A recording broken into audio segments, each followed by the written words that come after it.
سلامونه او نیکی له زه مسافر له افغان ټیک په خپل وساسو په چوکړ کې حاضر یم.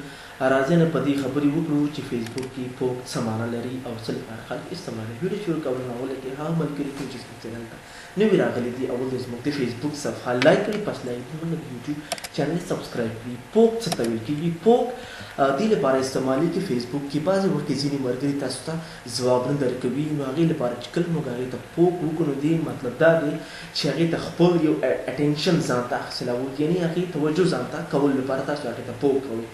ځینې وختونو کې داسې کېږي چې ملګرو په خپل سیټینګ باندې سیکیورټي آپشن آن کړی وي، فقط ملګري کولی شي چې هغه د عکسونه وګوري، د هغې پوسټ وګوري یا هغې ته کومنټ وکړي. کله چې یو څوک چاته پوک وکړي نو هغې ته کله چې پوک بیک ورشي نو کله چې پوک بیک وکړي نو دا ملګري دواړه خپل منځ کې کولی شي چې یو څه وخت لپاره خپل منځ کې یو بل سره وګوري، یو بل پروفایل چیک کړي، نو دې سره یو بل پیژندل کېدی شي.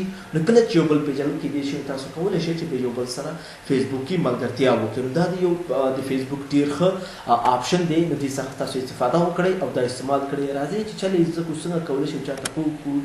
هر یو چا تاسو پوک کوئ، حول د هغې پروفایل اوپن کړئ، پس له هغې په دې درې ټکو باندې کلیک وکړئ. چې کله تاسو په دې درې ټکو کلیک وکړئ دلته لیکلی دی پوک، کله تاسو په دې باندې کلیک وکړئ نو بیا دې سره تاسو هغې کس ته پوک وکړو. نو دا یو وړه شانت ویډیو وه، هیله کومه چې تاسو خوښه شوي وي. که چیرې دا ویډیو خوښه شوي وي نو خپلو ملګرو سره زموږ دا ویډیو شیر کړئ، زموږ فیسبوک صفحه لایک کړئ، زموږ چینل سبسکرایب کړئ او زموږ ویډیو خپلو ټولو ملګرو سره شیر کړئ.